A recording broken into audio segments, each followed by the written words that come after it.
દોસ્તો નમસ્કાર. આજે પોડકાસ્ટ પર આપણી સાથે છે પ્રોફેસર સુભાષભાઈ પાંડર સર. સાહેબ, આપનું સ્વાગત કરું છું. અને મિત્રો, સાહેબ તો પોડકાસ્ટ પર 2-3 વાર આવી ગયા છે અને બહુ સરસ વાત કરી છે.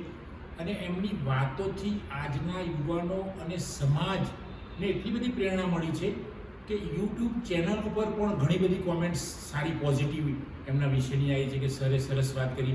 ગયા વખતે અરવલ્લીનું રત્ન એવો એક અમે પોડકાસ્ટ પર વિડીયો સાહેબને બંને બનાવેલો, એનો ખૂબ સરસ રિસ્પોન્સ મળ્યો છે. તો આજે અમે બંને મળ્યા સાહેબને વિચાર્યું કે આજે કંઈક નવું કરીએ, કે કોઈક એવું વિશિષ્ટ વ્યક્તિત્વ કોઈ હોય એના વિશે સાહેબને મેં વાત કરવાનું કીધું ને સાહેબ કહ્યું કે ના, આજે આપણે કરી દઈએ. તો મિત્રો, આજે સાહેબને હું પ્રશ્નની શરૂઆત, સાહેબને તો આપ બધા ઓળખો જ છો, છતાં થોડોક આછો પરિચય આપી દઉં.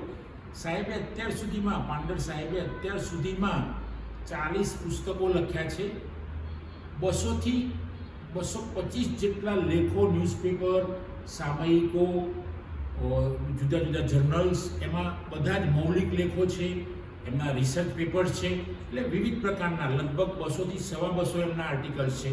તો મિત્રો, આવું એક અનેરું વ્યક્તિત્વ આપણી સાથે આજે આવ્યું છે. ત્રીજી વાર આવ્યા છે સાહેબ, ફરીથી પણ આવશે. તો એમને કેટલાક, સાહેબ મારી ઈચ્છા છે કે આપને કેટલાક પ્રશ્નો પૂછું અને એના આપ જવાબ આપો તો સારું અમારું, બરાબર? તો સાહેબ, આજે પહેલાં વાત એવું છે મારી કે આજે કયા સમાજ સુધારક પર અમને જણાવશો બધા મિત્રોને, ખાસ કરીને યુવાનોને? ખાસ કરીને અમારા સાબરકાંઠા અરવલ્લી વિસ્તારમાં જોઈએ તો દોલજીભાઈ ડામોર કરીને જે સમાજ સુધારક હતા, બિલકુલ. તો એમનું ખાસું એવું વર્ચસ્વ પણ રહ્યું છે અને સમાજના સંદર્ભમાં નિયમો અને બધા રૂઢિ પરંપરા છે એમાં પણ જે સારી બાબતો હતી એ લાવવાનો એમને પ્રયાસ કર્યો છે. તેમના કાર્યો તો તમે કીધા એ પ્રમાણે કોઈ વિશેષ કાર્યો હજુ વધુ ખરા કંઈ કાર્યો કે ભાઈ સમાજ સુધારક કીધું એટલે બહુ મોટું વ્યક્તિત્વ હોય તો કોઈ પ્રશ્ન જ નથી. અને આવા એક ઇન્ટિરિયર વિસ્તારમાં રહીને પણ આટલી સરસ કામ કરતા હોય એટલે આનંદ થયો. તો સાહેબ, એમનું વધુ ખેડાણ કયા વિષયમાં હશે, કે કઈ બાબતમાં હશે? ખાસ કરીને જોઈએ તો આદિવાસી સમાજનો કે ભીલોના સંદર્ભમાં કંઈ પ્રશ્ન હોય ત્યારે દોલજીભાઈ આગળ આવતા. એમનો જે સમયગાળો છે એ એમની યુવાની અંગ્રેજોના સમયગાળા દરમિયાન હતી. તો અંગ્રેજોના સમયગાળા દરમિયાન ઈડર સ્ટેટનું રાજ ચાલતું હતું. તો ઈડર સ્ટેટના રાજના સંદર્ભમાં, વેરાના સંદર્ભમાં પ્રશ્નો ઊભા થયા હતા. એના સંદર્ભમાં એમની આગેવાની લીધી હતી અને આગેવાની લઈ અને લડત કરતા હતા. ત્યારે ખાસ કરીને એમને જેલમાં પૂરવામાં આવ્યા હતા અને જેલમાં પૂર્યા પછી પણ ત્યાંના સ્થાનિક લોકોને એવી ઈચ્છા હતી કે એમના લગ્ન પ્રસંગમાં, ખાસ કરીને ડોડીસરાની જાન છે એ દેવની મોરીમાં જવાની હતી. તો એ પ્રસંગમાં દોલજીભાઈ આવે એના માટેના એક લગ્ન ગીત ગાવામાં આવ્યું હતું અને એ દિવસે એ જેલમાંથી છૂટીને ત્યાં આવ્યા પણ હતા. એમને તડીપાર જાહેર કરેલા. એમના કામોમાં ખાસ કરીને જોઈએ, એમનું ગીત તો હમણાં આપણે વાત કરવાના જ છીએ, પણ એમના જે કાર્યો છે, ખાસ કરીને અત્યારે આપણે જોઈએ છીએ તો દરેક સમાજ છે એ, આપણો સમાજ પાછળ રહેવાનું કારણ શું છે? તો આપણો સમાજ પાછળ રહેવાનું મુખ્ય કારણ છે એના રિવાજો, ઉત્સવો, પ્રસંગો. ના, આ તો કરવું જ પડે, આ તો નિયમ છે. કારણ કે સમાજમાં બધા લોકોની સરખી સ્થિતિ નથી. તો લગ્નમાં જે ખર્ચ થતો હતો સૌથી વધારે, મહિલા છે તો મહિલાના દાગીના છે, દાપુ આપવાનો રિવાજ. દાપુ એટલે દહેજના સંદર્ભમાં પણ દહેજ છે આખી અલગ બાબત છે. કારણ કે દહેજમાં એવું થાય છે કે છોકરીવાળા છોકરાને આપે છે, જ્યારે અહીંયા છે તે છોકરાવાળા છોકરીને આપે છે. અને એ જે છે એ પૈસા છે એ છોકરીના લગ્નમાં ખર્ચ કરવામાં આવે છે અને એના દાગીના લેવામાં આવે છે. એટલે બે વચ્ચે તફાવત છે. આપણે દહેજ એટલે કન્યા વિક્રી અને વર વિક્રી તરીકે જ ઓળખી લઈએ છીએ, પણ બંને બાબતો આપણને અહીંયા જુદી જોવા મળે છે. તો ખાસ કરીને અહીંયા આપણે જોઈએ ત્યારે લગ્નના સંદર્ભમાં જે ખોટા ખર્ચા થતા હતા, જે દાગીના છે એ પણ સોનાના દાગીના કે ચાંદીના દાગીના છે તો એનો પણ ખૂબ લેવામાં આવતા હતા. તો એમાં પણ ઓછું કર્યું એમ, અને રૂપિયા પણ ઘણા લેવામાં આવતા હતા. એમાં પણ ઘટાડો કરી અને 81 રૂપિયા રાખવામાં આવ્યો. એ ઘણા વર્ષો પહેલાંની બાબત છે અને એને કારણે સાબરકાંઠા અરવલ્લી વિસ્તાર છે, આસપાસનો જે વિસ્તાર છે, તો એના કારણે પણ કેટલીક પ્રગતિ થઈ છે કે ઘણા અધિકારીઓ થયા, સારી જગ્યા પર ગયા, સારો બિઝનેસ કરે છે, સારી ખેતી કરે છે, દરેક ક્ષેત્રમાં આગળ વધ્યા છે. આ અત્યારે જે છે એ દાહોદ ને પંચમહાલમાં પણ આના માટેના પ્રયત્નો થઈ ચૂકેલા છે. એ પ્રયત્નો અહીંયા આગળ આઝાદી પહેલાં દોલજીભાઈ ડામોરે પ્રયત્ન કરેલા. અને એમની એક બીજી ખાસિયત જોઈએ તો શિક્ષણના સંદર્ભમાં પણ તેઓ ખૂબ માનતા હતા. જેમ બાબા સાહેબ શિક્ષણના સંદર્ભમાં ખૂબ માનતા હતા, તો એવી જ રીતે દોલજીભાઈ ડામોર પણ શિક્ષણના સંદર્ભમાં ખૂબ માનતા હતા. એમના બાળકો, બધા જ બાળકો બુનિયાદી શિક્ષણમાં મૂક્યા હતા, પણ બુનિયાદી શિક્ષણમાં એમને એવું લાગ્યું કે આ શાળા અને બીજી શાળામાં તફાવત છે. તો એને કારણે એમના બધા જ બાળકોને ઉઠાડી અને તેઓ જનરલની જે સ્ટ્રીમની જે શાળાઓ ચાલે છે, અંગ્રેજી વિષય ભણાવવામાં આવે એવી શાળામાં એમને મૂક્યા બાળકો. પછી બધા બાળકો છે ડૉક્ટર થયા, સારી સારી પોસ્ટ પર ગયા. એમના એક પુત્ર બાબુભાઈ ડામોર તો પૈસા એકના એક મેમ્બર પણ હતા નેશનલ લેવલે, એક સાંસદ પણ રહી ચૂક્યા છે, ધારાસભ્ય રહી ચૂકેલા છે એમના દીકરાઓ. તો એવી સારી સારી જગ્યાએ એમના રહ્યા છે. બીજી બાજુ કહીએ તો અંધશ્રદ્ધાના સંદર્ભમાં પણ તેમને ઘણું બધું કામ કર્યું. સમાજના સંદર્ભમાં શિક્ષણના ક્ષેત્રે કામ કર્યું, અંધશ્રદ્ધા ક્ષેત્રે કામ કર્યું. જે રિવાજો હતા ખોટા એ રિવાજો દૂર કરવાનો પ્રયત્ન કર્યો. અને અંદરોઅંદર જે ઝઘડા થતા હતા કે જે કંઈ બાબતો થતી હતી તો એના માટે પણ એ તટસ્થ રીતે નિર્ણય લેતા હતા. અત્યારે શું થાય છે કે અત્યારે મોટાભાગના આગેવાનો છે પક્ષકાર બની જાય છે, ન્યાયકાર નથી.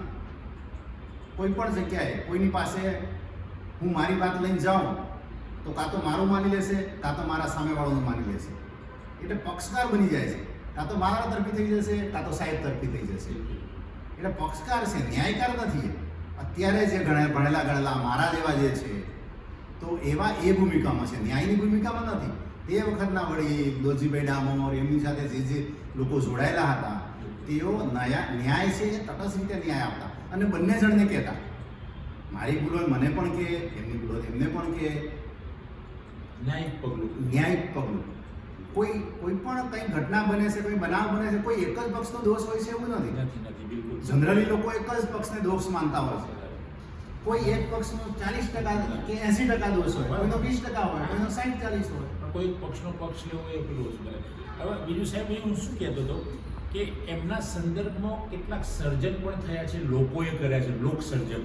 તો એ કેવા, એના વિશે થોડીક વાત કરશો તો આપણે? બિલકુલ.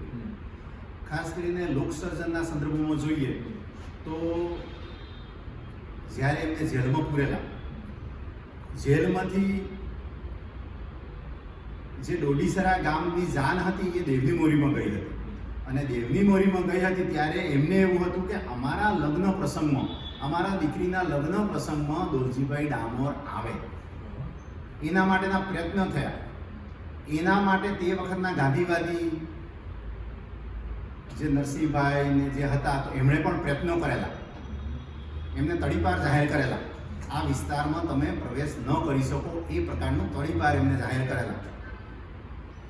છતાં પણ નરસિંહભાઈ એમના બે બધાના પ્રયત્નોના કારણે તેઓ છૂટ્યા અને લગ્ન પ્રસંગે આવ્યા. અને તે લગ્ન પ્રસંગમાં એક જે ગીત ગવાયું હતું આદિવાસી બોલીમાં, ભીલીકો કે પછી સર ગાઈ શકશો અત્યારે? હા, એની લોકોને ખબર પડે, યુવાનોને, સમાજને ખબર પડે કયું ગીત છે સાહેબ? દોલાપાઈ તય બોલાવે અણી પર જામાય. દોહલા ફાઈતા હે બોલાવે આણી પર જહામાય રહે નહિન કે वो सब बोले દોહલા ફાઈતા હે બોલાવે આણી પર જહામાય પર જહાનો મોની તો દોહલા ફાઈતા બોલાવે આણી પર જહામાય સોમળાજી કે મેઘરજ વાજે દોલા ફાઈતા હે બોલાવે આણી પર જહામાય મથુર દાસ કે દોલા ફાઈતા હે બોલાવે આણી પર જહામાય અડાદ કે પોસી નાવાજે